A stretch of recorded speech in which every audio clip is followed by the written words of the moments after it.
Өңір жаңалықтармен жалғастырайық. Сутегі асқын тотығын өндіретін еліміздегі алғашқы зауыт Шу ауданында салынуда.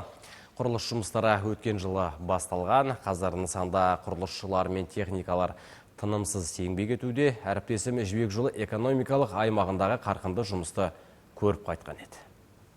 Сутегі асқын тотығы шығатын еліміз бойынша баламас шоқ алғашқы нысан Шу ауданында соғылып жатыр. Мұнда қазір құрылыс жұмыстары өте қарқынды. Жалпы жобаның құны 32 миллиард теңгені құрайды. Кәсіпорын 2026 жылы өз жұмысын бастайды. Сонда мұнда жылына 5000 тонна сутегі асқын тотығы өндірілетін болады. Зауыттың жалпы аумағы 16 гектарды қамтиды. Құрылыс жұмыстарына 150-ге жуық адам тартылған.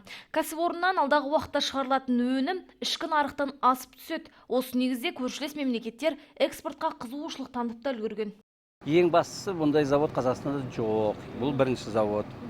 Бұның шығаратын өнімін бұрын біз басқа шетелдік мемлекеттерден сатып алатынбыз. Енді в основном, конечно, Китай и Россиядан сатып алатынбыз.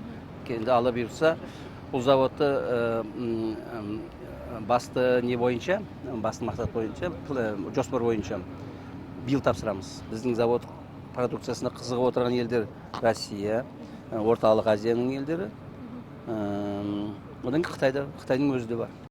Қазақстан гидроген пероксид жауапкершілігі шектеулі серіктестігі жүзеге асып жатқан жоба бірнеше бөлімнен тұрады. Өндірістің 60% сутегі асқын тотығына, қалған бөлігі күкірт қышқылының өндірісіне бағытталады. Құрылыстың 50% қытайлық инвестиция есебінен қаржыландырылған. Жылдық өнімдік қуаттылығы 30 000 тонна.